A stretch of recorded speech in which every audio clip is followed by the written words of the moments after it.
After making simple add new order component, now we want to proceed for add new order area.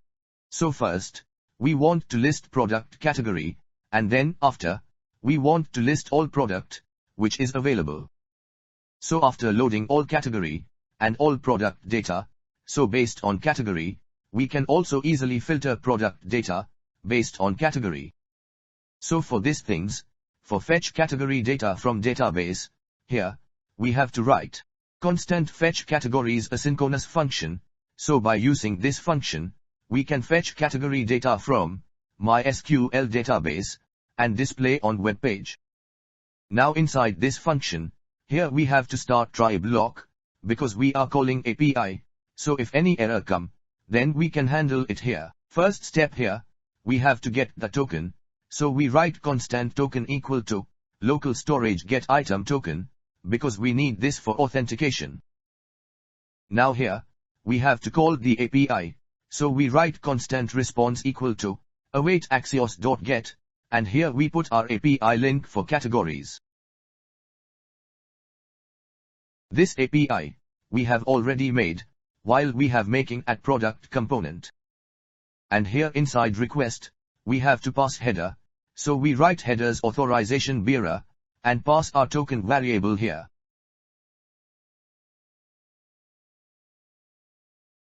Now when we get response data, so here we have to save it, so we use setCategories function, and pass response.data. But if API call fail, so here we have to catch error, and so we have to write catch block with error variable. And inside catch block, we have to show message to user, so we use setError function, and write failed to load categories as error message. So like this, we complete our fetchCategories function. Now we want to call this function on page load, so here, we have to write useEffect function, and under this function, we have to call this fetchCategories function, so it will call this fetchCategories function on page load.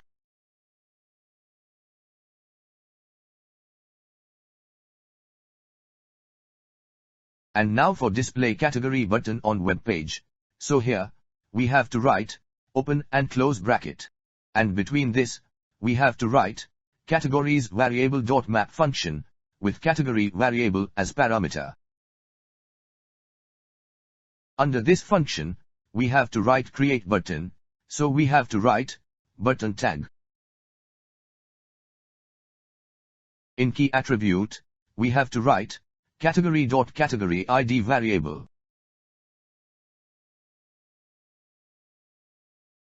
In type attribute, we have to write button.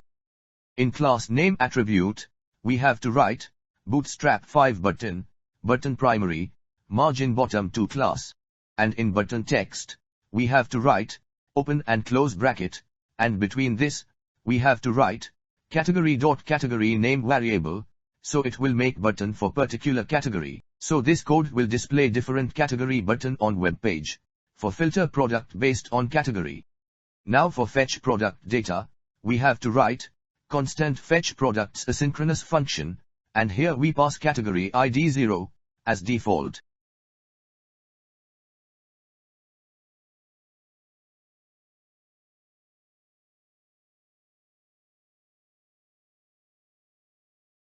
Here also, we have to use try block, so we can handle errors safely, when fetching products. Inside this, again we have to get token, so we write constant token equal to localStorage.get item token.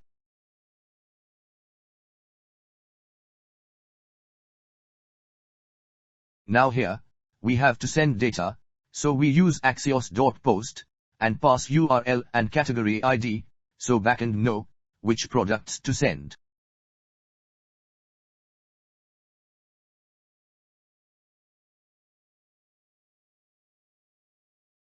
Here we have to attach token in headers again, so we write authorization bearer token for security.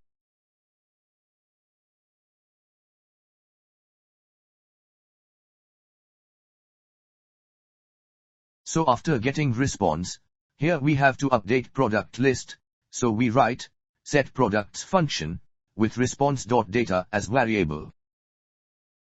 If any problem come in fetching products, here we have to catch that error inside this catch block. Now for display error on web page. So here, we have to tell user that products not loaded, so we set error message here.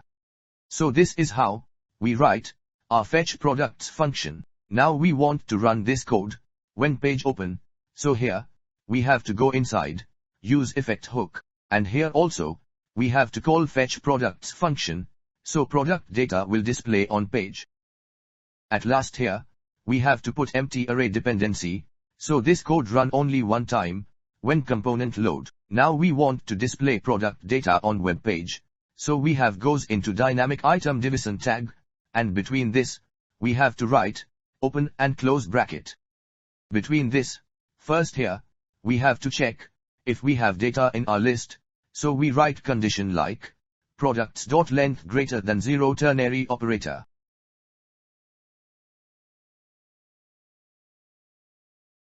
Now if data is there, then here we have to display it one by one, so we use map function to loop through products array.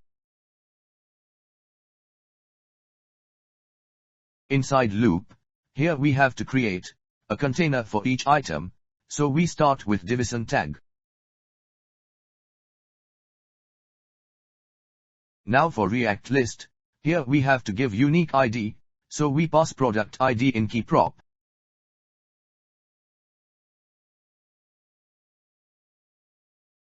Here we have to style it for grid layout, so we give Bootstrap classes like column MD2 and text center. Now here, we want hand cursor only if product is available, so we write style condition for cursor property.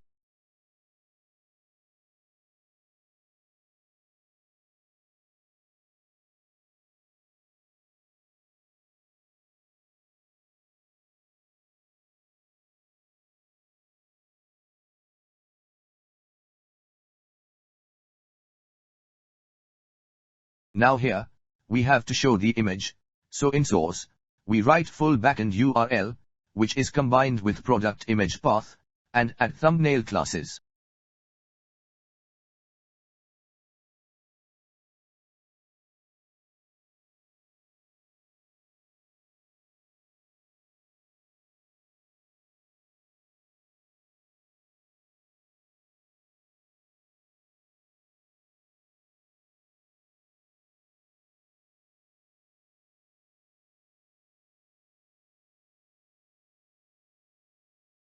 After image, here, we put line break for spacing.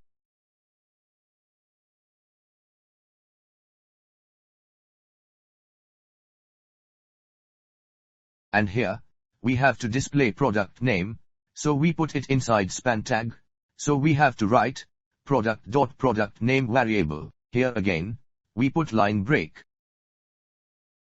Now for status badge, here we have to change color dynamically, so if available, then we use background success green, else we use background danger red.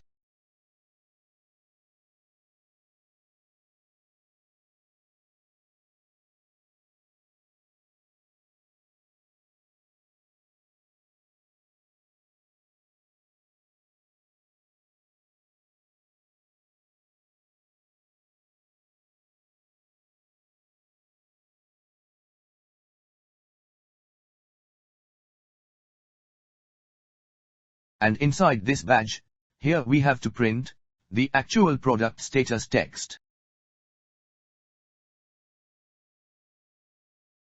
Now if product length is 0, then here, we have go to else part.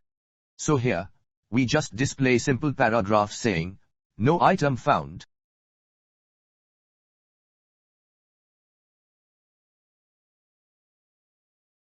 So this code will be display all product data on web page in create order component.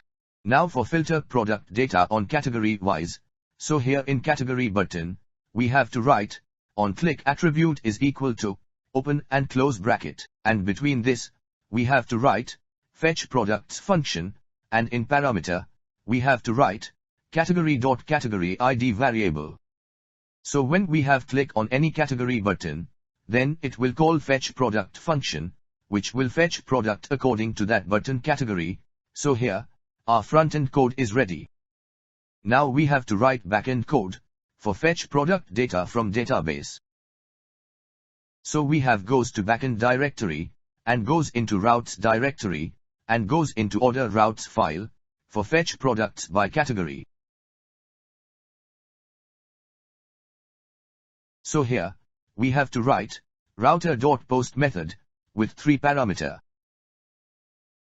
In first parameter, we have to write API route. In second parameter, we have to define an authenticate token middleware to check authorization in an array format. In third parameter, we want to define validation rules in an array format. So in validation rules, first we have to write body function with category ID as parameter.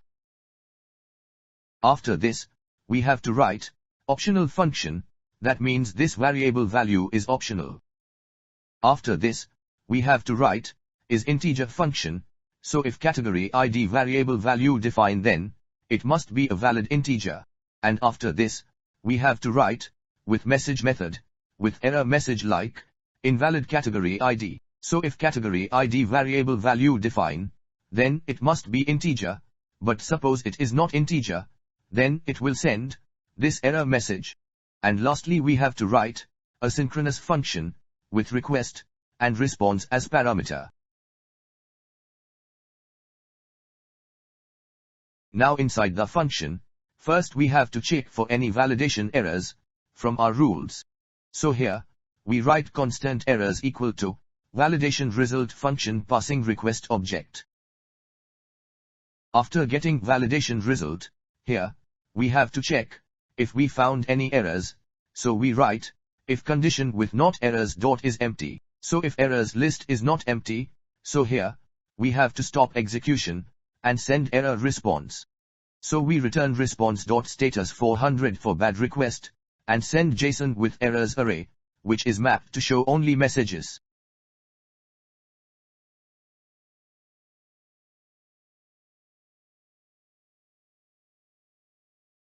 Now if validation pass, so here, we have to start try block, so we can handle any database errors that might happen.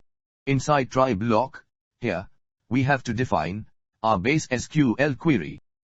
So we write let query equal to string like select star from product table, where product status is available. And here for security, we have to use prepared statements, so we define constant params equal to an empty array to hold our dynamic values. Now here, we have to check if user sent a specific category, so we write if condition for checking request.body.categoryId. If category ID exists, then here, we have to modify our query string, so we append query like, and category ID equal to question mark placeholder, and here, we have to add the actual value for that placeholder, so we push the category ID into our params array.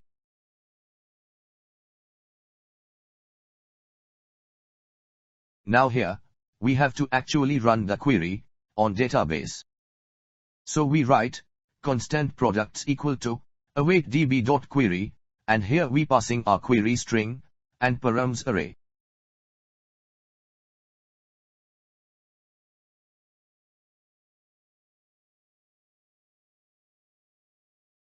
After getting data back from database, so here, we have to send it to client, so we write response.json with products data. But suppose any error occur during database query, so here, we have to catch it, so we write catch block with error variable. And inside this block, we have to tell client that server is failed. So we send response status 500 with database error message, and then we close the router function. So here our backend code is also ready for fetch product data from database. Now for check output in browser, first we have goes into Node terminal, and here, we have restart server, by run this command.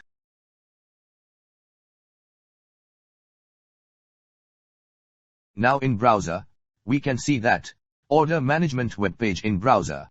And here, we can see add button, so we have to click on that button. So here, we can see that add order page has been loaded in the browser. And here, we can see that all category has been listed in the form of button. And below this, we can see all product data. Now we want to filter product data according to particular category, so we have click on this category button. So after click on button, below we can see that particular category product has been displayed in product list. And now for view all product data, so we have click on this all button. So after click on all button, so below we can view product data has been displayed on add order web page. Next we will show you how to load order cart data when page has been loaded.